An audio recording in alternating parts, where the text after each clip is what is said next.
Great stuff, Kate. Thanks so much for that. Now, big tech earnings kick off next week with the recent chaos, of course, from new tariff policies yet to play into comments from those companies' CEOs. And we'll see what comes out next week. Kristina Partsinevelos has more for us in today's Tech Check. Kristina, great to see you. Nice to see you as well. Well, you mentioned Q1 earnings specifically for hardware is going to kick off, but the numbers are really going to tell this deceptive story. Why? Because behind what was probably going to be a lot of robust figures lies something a little concerning. Businesses and consumers are frantically stockpiling before potential tariff hikes kick in.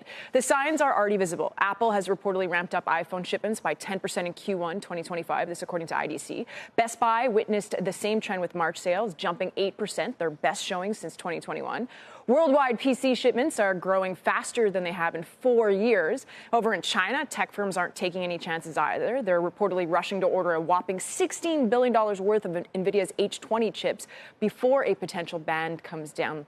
And then meanwhile, you've got Dell, Microsoft, Lenovo, all are flying electronics to the United States to beat the tariff clock, or have already done so, this according to Nikkei reporting.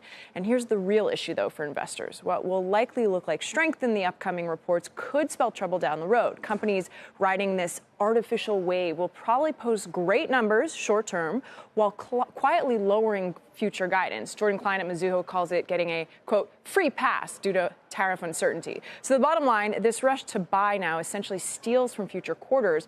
We're likely looking at a significant gap in the second half of 2025, and all of this artificial demand is really masking early signs of weakening consumer spending, which I know runs counter to your segment just before about banking, but within the hardware and even down to shopping, all of that, we're seeing trends of demand pull through. It's going to be fascinating to see because, of course, in the actual numbers they report, it won't be coming up yet because it'll be the end of the March quarter. But as you say, there might be some confidence in the very short term that Q2 will look all right. The question, I guess, which again, imagine if these earnings had come a couple of weeks earlier, is whether long-term guidance gets pulled or not. A week or two ago, that looked almost certain. It didn't happen with the banks. Are we expecting it not quite to happen here, even if they're more exposed to the tariffs? A good example would be Logitech. They actually pulled their guidance because of tariff uncertainties. And just last month, Micron, they're the first of all the chip makers to report. They said that their guidance didn't reflect tariffs because of the uncertain timing. So I wonder if we're going to get a mix of probably larger companies saying that our guidance is going to stay as is so that you're not going to see a freak out in the market, but may not reflect the uncertainty because it's all over the place. I do worry about the second half of this year, so just going into the summer and whether we're going to see this demand slump because it's been pulled forward so much. Those earnings calls are going to be absolutely fascinating. Look forward to those, Kristina. Great stuff. Thank you.